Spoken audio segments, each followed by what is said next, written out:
ଜିଓସୁଅ 9 ପର୍ବ। ଅନନ୍ତର ଜର୍ଦ୍ଦନ ଏପାରସ୍ଥ ସମୁଦାୟ ରାଜଗଣ ଅର୍ଥାତ୍ ପର୍ବତ ଓ ତଳଭୂମି ନିବାସୀ, ଲିବାନନ ସମ୍ମୁଖସ୍ଥ ସମୁଦ୍ରର ସମସ୍ତ ତୀର ନିବାସୀ, ହିତୀୟ ଓ ଇମୋରୀୟ ଓ କିଣାଣୀୟ ଓ ପିରିସିୟ ଓ ହିଦୀୟ ଓ ଜିବୁସୀୟ ରାଜଗଣ ଏହି କଥା ଶୁଣିଲେ। ତହିଁରେ ସେମାନେ ଏକ ମନରେ ଜିଓସୁଅ ଓ ଇସ୍ରାଏଲ ସହିତ ଯୁଦ୍ଧ କରିବାକୁ ଏକତ୍ର ହେଲେ। ମାତ୍ର ଜିରିହ ପ୍ରତି ଓ ଅୟ ପ୍ରତି ଜିଓସୁଅ ଯେ କର୍ମ କରିଥିଲେ, ତାହା ଯେତେବେଳେ ଗିବିଓନ ନିବାସୀମାନେ ଶୁଣିଲେ, ସେତେବେଳେ ସେମାନେ ମଧ୍ୟ ସତର୍କ ହୋଇ କର୍ମ କଲେ।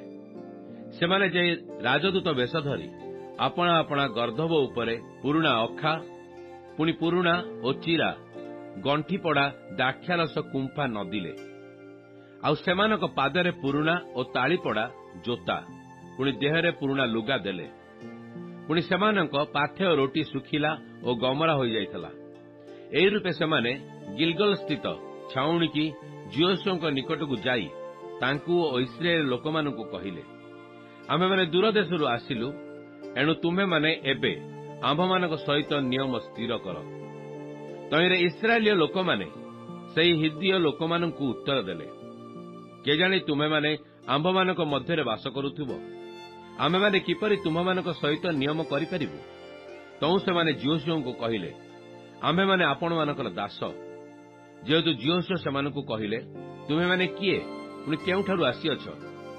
ସେମାନେ ତାହାଙ୍କୁ କହିଲେ, ସଦାପ୍ରଭୁ ଆପଣଙ୍କ ପରମେଶ୍ୱରଙ୍କ ନାମ ସକାଶୁ ଆପଣଙ୍କ ଦାସମାନେ ଅତି ଦୂର ଦେଶରୁ ଆସିଛନ୍ତି।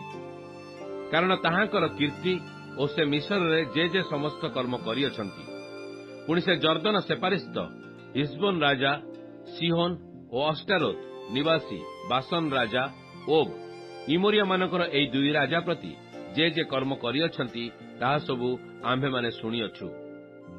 ଏହେତୁ ଆମ୍ଭମାନଙ୍କର ପ୍ରାଚୀନ ବର୍ଗ ଓ ଦେଶ ନିବାସୀ ସମସ୍ତେ ଆମ୍ଭମାନଙ୍କୁ କହିଲେ, ତୁମ୍ଭେମାନେ ହସ୍ତରେ ପାଥେୟ ଦ୍ରବ୍ୟ ନେଇ ସେମାନଙ୍କ ସହିତ ସାକ୍ଷାତ କରିବାକୁ ଯାଇ ସେମାନଙ୍କୁ ଏହି କଥା କୁହ, ଆମ୍ଭେମାନେ ଆପଣମାନଙ୍କର ଦାସ, ଏଣୁ ଆପଣମାନେ ଆମ୍ଭମାନଙ୍କ ସହିତ ନିୟମ ସ୍ଥିର କରନ୍ତୁ।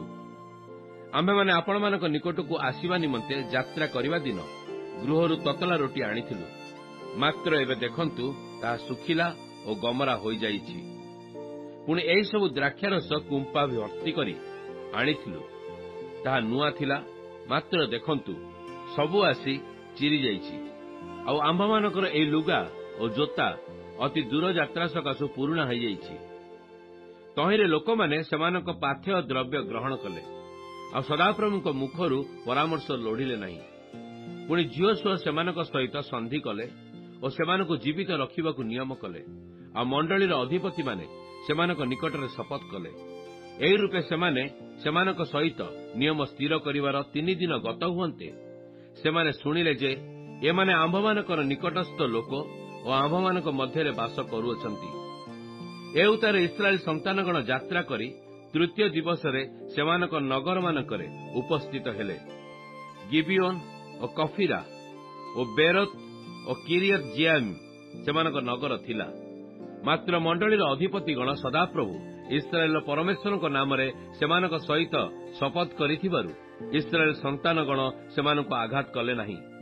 ଏହେତୁ ସମସ୍ତ ମଣ୍ଡଳୀ ଅଧିପତିମାନଙ୍କ ବିରୁଦ୍ଧରେ ବଚସା କରିବାକୁ ଲାଗିଲେ। ତହିଁରେ ଅଧିପତିଗଣ ସମସ୍ତ ମଣ୍ଡଳୀକି କହିଲେ, ଆମ୍ଭେମାନେ ସେମାନଙ୍କ ସହିତ ସଦାପ୍ରଭୁ ଇସ୍ରାଏଲର ପରମେଶ୍ୱରଙ୍କ ନାମରେ ଶପଥ କରିଅଛୁ। ଏହେତୁ ଏବେ ସେମାନଙ୍କୁ ସ୍ପର୍ଶ କରି ନ ପାରୁ। ଆମ୍ଭେମାନେ ସେମାନଙ୍କ ପ୍ରତି ଏହା କରିବା, ସେମାନଙ୍କୁ ଜୀବନରେ ରଖିବା, ନହେଲେ ସେମାନଙ୍କ ସହିତ ଯେଉଁ ଶପଥ କରିଅଛୁ, ସେହି ଶପଥ ସକାଶୁ ଆମ୍ଭମାନଙ୍କ ପ୍ରତି କ୍ରୋଧ ଉପସ୍ଥିତ ହେବ।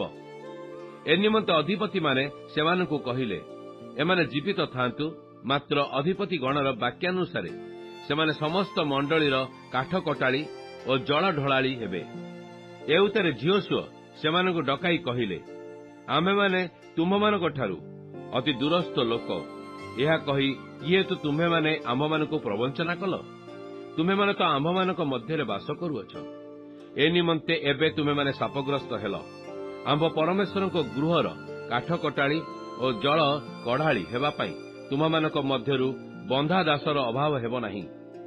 ଏଥିରେ ସେମାନେ ଜିଓସୁଅଙ୍କୁ ଉତ୍ତର କରି କହିଲେ, ତୁମ୍ଭମାନଙ୍କୁ ଏହି ସମସ୍ତ ଦେଶ ଦେବାକୁ ଓ ତୁମ୍ଭମାନଙ୍କ ସମ୍ମୁଖରୁ ଏହି ଦେଶ ନିବାସୀ ସମସ୍ତ ଲୋକଙ୍କୁ ବିନାଶ କରିବାକୁ ସଦାପ୍ରଭୁ ତୁମ୍ଭ ପରମେଶ୍ୱର ଆପଣା ସେବକ ମୂଷାଙ୍କୁ ଯେପରି ଆଜ୍ଞା ଦେଇଥିଲେ, ତାହା ନିଶ୍ଚିତ ରୂପେ ତୁମ୍ଭ ଦାସମାନଙ୍କୁ କୁହାଯାଇଅଛି। ଯେହେତୁ ଆମ୍ଭେମାନେ ତୁମ୍ଭମାନଙ୍କ ସମ୍ମୁଖରେ ଆପଣା ଆପଣା ପ୍ରାଣ ବିଷୟରେ ଅତିଶୟ ଭୀତ ହୋଇ ଏହି କାର୍ଯ୍ୟ କରିଅଛୁ। ଏବେ ଦେଖନ୍ତୁ, ଆମ୍ଭେମାନେ ଆପଣଙ୍କ ହସ୍ତରେ ଅଛୁ। ଆମ୍ଭମାନଙ୍କ ପ୍ରତି ଯାହା କରିବା ଆପଣଙ୍କ ଦୃଷ୍ଟିରେ ଉତ୍ତମ ଓ ନ୍ୟାୟ, ତାହା କରନ୍ତୁ। ତହିଁରେ ସେ ସେମାନଙ୍କ ପ୍ରତି ତାହା ହିଁ କରି ଇସ୍ରାଏଲ ସନ୍ତାନଗଣ ହସ୍ତରୁ ରକ୍ଷା କଲେ। ଏଣୁ ସେମାନେ ସେମାନଙ୍କୁ ବଧ କଲେ ନାହିଁ। ଆଉ ଝିଅସୁଅ ସେମାନଙ୍କୁ ସେହି ଦିନରୁ ଆଜି ଯାଏ ସଦାପ୍ରଭୁଙ୍କ ମନୋନୀତ ସ୍ଥାନରେ ମଣ୍ଡଳୀର ଓ ସଦାପ୍ରଭୁଙ୍କର ଯଜ୍ଞବେଦୀର କାଠ କଟାଳି ଓ ଜଳ କଢାଳି କଲେ।